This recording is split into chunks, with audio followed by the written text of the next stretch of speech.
Do this right now. Pick an object on the other side of the room. It could be a clock on the wall, the label on a bottle, or the face of someone you love. Can you see it clearly? Or is there a soft halo, a slight haze that wasn't there 5 years ago? If you notice that difference, what you're about to hear matters more than you might think. Most people who start seeing blurry do the same thing. They go to the eye doctor, get a stronger prescription, buy new glasses. 6 months later, that prescription isn't strong enough anymore. A year after that, they're back with an even stronger one. And yet, the vision keeps getting worse. The question almost nobody asks in that cycle is this: why? Why do the glasses keep getting stronger if they're supposedly fixing the problem? The answer that almost no specialist gives you in a standard appointment is this: glasses are not treating your vision problem, they're compensating for it. And the real cause of that progressive deterioration has very little to do with your eyes themselves, and everything to do with something that is happening in your blood right now as you read or listen to this.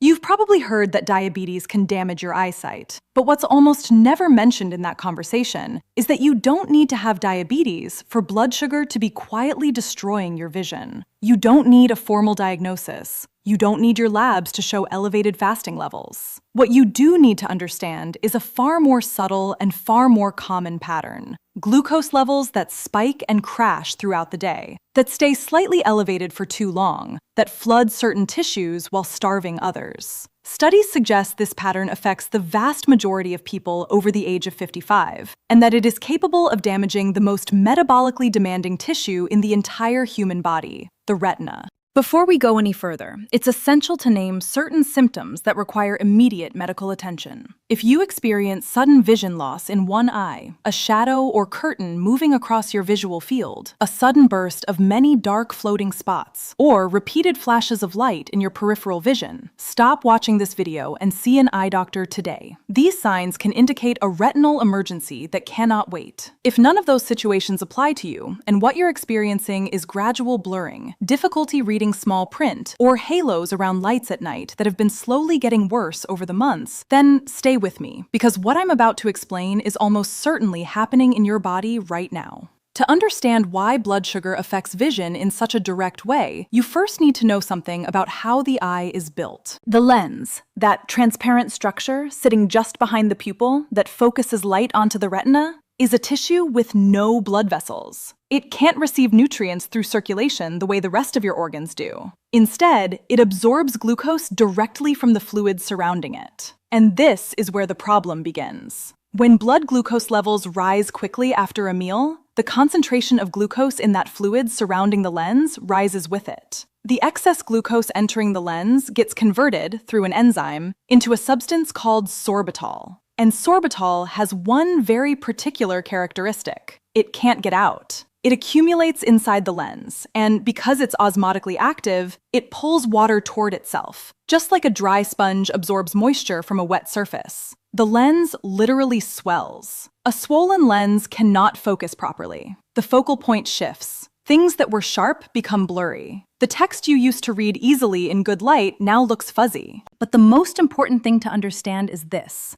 that change is not permanent. It's a fluid shift. It's reversible. And it explains something that confuses millions of people: why vision varies from one day to the next, why it's clearer in the morning before eating, and why a prescription that was perfect 6 months ago suddenly doesn't work anymore. Your lens is literally swelling and shrinking based on your blood sugar. But the evidence points to a second mechanism, slower and ultimately more destructive. The retina is fed by the smallest blood vessels in the human body, capillaries so thin that red blood cells pass through them single file. These capillaries are the lifeline of your vision. Without them, the photoreceptors, the 130 million cells in the retina that convert light into signals the brain reads as vision, receive no oxygen, no fuel, no capacity for repair. Experts believe that chronic exposure to elevated glucose levels damages these capillaries through a process known as glycation, in which glucose molecules attach to proteins and fats, deforming their structure and making them rigid and inefficient.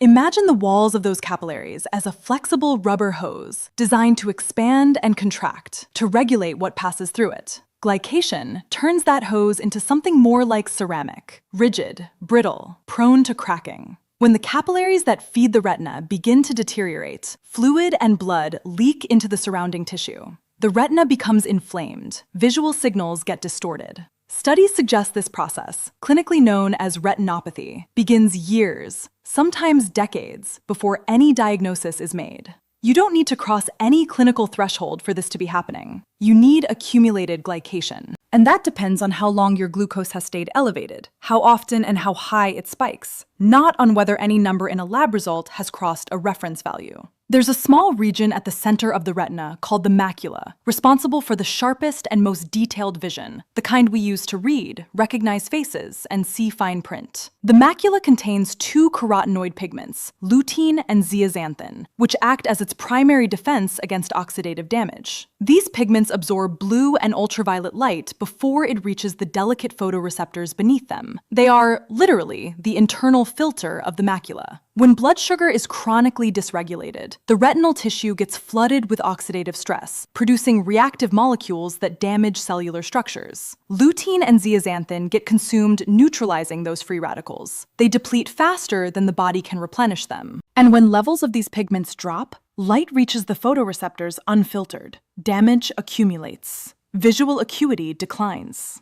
The evidence indicates that most people over 60 already have low levels of these pigments because their diet is poor in dark leafy greens. Add blood sugar dysregulation, and the depletion accelerates significantly. Think about someone like Carmen, 68 years old, retired, generally healthy, no diabetes diagnosis. She went to the eye doctor twice in 3 years, and each time walked out with a stronger prescription. On the second visit, the doctor mentioned small protein deposits under the retina, associated with macular degeneration risk, but told her that for now, only monitoring was possible. He recommended eating more leafy greens and wearing good sunglasses. She followed both pieces of advice. Her vision kept getting worse. But when she described in more detail when she felt worst, a pattern emerged. Her vision was noticeably blurrier in the afternoons, especially after meals with bread, pasta, or anything sweet. And in the mornings, before breakfast, she could see clearly better. Nobody had ever explained to her that her lens was literally swelling after every glucose spike. 3 nutrients turn out to be especially critical for retinal health, and at the same time, they are specifically depleted by the metabolic conditions we've described. Thiamine, or vitamin B1, is essential for glucose metabolism in neurons and in the specialized cells of the retina. Studies suggest that when blood sugar is chronically elevated, thiamine gets consumed at an accelerated rate to process that extra glucose load. Its deficit in the retina deteriorates the cells that transmit visual signals to the brain. Vision loses sharpness and contrast, even when the structure of the eye looks intact on imaging. Magnesium is involved in more than 300 enzymatic reactions, including the mechanisms that regulate blood vessel tone and protect neural tissue from oxidative damage. It's also necessary for proper insulin signaling, which means its deficiency worsens blood sugar dysregulation, which increases retinal damage, creating a cycle that feeds itself progressively. The evidence indicates that most people over 60 have insufficient magnesium levels, and most don't know it because this mineral is not part of a standard metabolic panel. Zinc, for its part, is found in extremely high concentrations in the retina and is essential both for the visual cycle and for the enzymes that protect retinal tissue from oxidative damage. Its absorption decreases with age, especially when stomach acid has dropped, which happens in the majority of people over 60. When zinc falls, the visual cycle runs less efficiently, and the retina's antioxidant defenses weaken exactly when they're needed most. The good news is that these mechanisms are modifiable, not with procedures or medications, but with concrete and accessible changes in the way you eat and in a few daily habits. What I'm describing below is a protocol based on the logic of each mechanism we've covered, and it's within reach of anyone with access to an ordinary grocery store. In the morning, start your day with a meal that stabilizes blood sugar before including any simple carbohydrates. 2 eggs with a small portion of smoked fish, or plain whole milk yogurt with a tablespoon of ground flaxseed are good examples. This isn't about eliminating carbohydrates. It's about sequence and timing. A first meal based on protein and fat buffers the morning glucose spike and reduces the sorbitol accumulation in the lens that happens in the 2 hours after eating. The morning glycemic response sets the metabolic tone for the rest of the day. Start it flat. Incorporate cooked dark leafy greens at some point in the morning or early afternoon. Cooked spinach, kale, collard greens, not raw. Cooking breaks down the cell walls that trap lutein and zeaxanthin inside the plant. Half a cup of cooked spinach delivers more bioavailable lutein than 3 cups raw. Add a teaspoon of oil or a little butter alongside them. Lutein and zeaxanthin are fat-soluble, and without fat in the same meal, they pass through without being absorbed. Throughout the day, apply one simple rule at every meal. Fiber and protein first, starch and sugar last. When you eat vegetables and protein at the start and leave the starchier or sweeter foods for the end, glucose enters the bloodstream at roughly half the speed compared to the reverse order. This has been documented in multiple clinical studies. The same foods, different sequence, dramatically different glycemic response. Walk 10 minutes after your 2 main meals. You don't need to do intense exercise. A short walk around the block is enough. Muscle contraction during and after eating pulls glucose out of the bloodstream directly into muscle tissue without needing insulin. A 10-minute walk after dinner reduces the post-meal glucose spike in a clinically significant way, and it's the lowest cost retinal protective intervention available to anyone. In the evening, focus on replenishing key nutrients. A small handful of raw, unsalted pumpkin seeds, about 1 ounce, in the afternoon or with dinner, delivers a significant dose of zinc and magnesium in a highly bioavailable form. Herring, available at any grocery store, provides thiamine along with vitamin D and omega-3 fatty acids that reduce systemic inflammation and support the structural integrity of retinal cell membranes.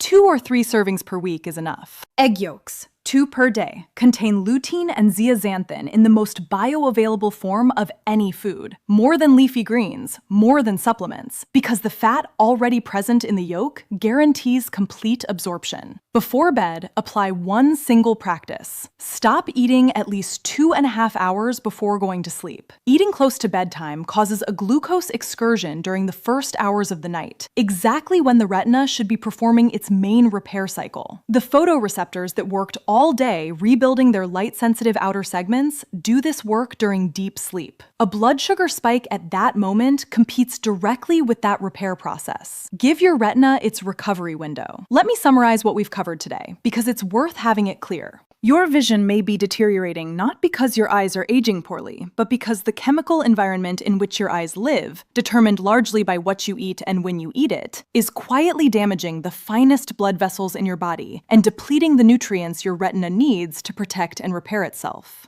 The lens swells with every glucose spike. The retinal capillaries become rigid with accumulated glycation. The protective pigments of the macula get depleted when oxidative stress outpaces them. And 3 essential nutrients, thiamine, magnesium, and zinc, are consumed by the very same conditions that accelerate all of those processes. None of this requires a diabetes diagnosis to be happening in your body right now. 2 things you can observe today without any equipment. First, pay attention to whether your blurring follows a pattern. Is it worse 30 to 90 minutes after eating, especially after starchy or sweet meals, and noticeably better in the morning before breakfast? That is the lens swelling pattern. That is blood sugar driving the blurring, not an irreversible structural disease.